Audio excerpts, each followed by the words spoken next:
I'm Senator Yvonne Starks-Wilson, born in the Leeds community in March of 1929. I was raised by my grandmother who lived at 3619 White Avenue, and we attended the Dunbar Elementary School. My grandmother tells the story that before I started kindergarten here at Dunbar, I was teaching school on the front porch to the kids in the neighborhood.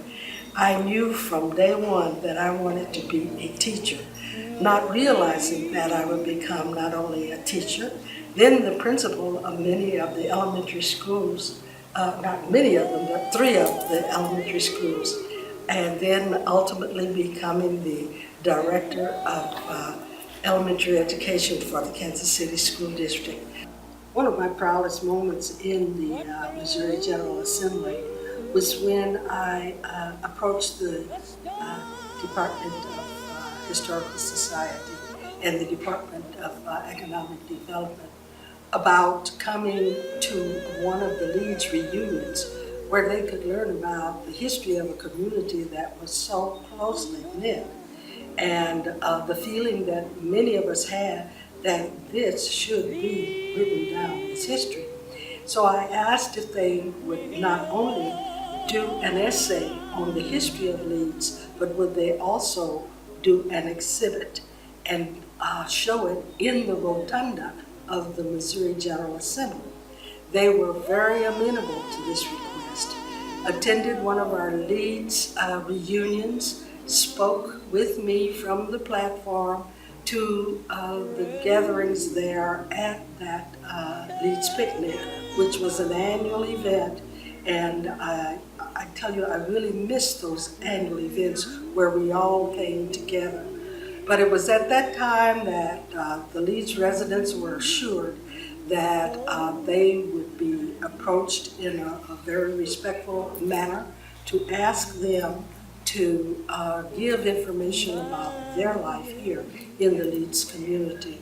All we had to do was to establish the trust in the residents that whomever we sent from Jefferson City would be a legitimate person and would not share the information other than to put it in the book. We left that to the director and the photographer to meet with Yvonne Smith, my sister, because I was still in Jefferson City at work as a legislator, but they could come and interview. Yvonne set up the interviews and worked with them diligently. I really enjoyed doing it and orchestrating the interviews that the photographer, John Beesman.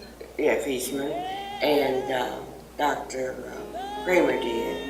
And just to mention a few that did were interviewed was Reverend Kenneth Ray, quite a few interviewed, and the essay indicates most of the people that did interviews at that time. To see this facility becoming renovated and also serving the community in the ways that it should, preserve the lives of the elderly people who are around. And we still love Leeds, and there is never a time that goes by that we don't talk about Leeds.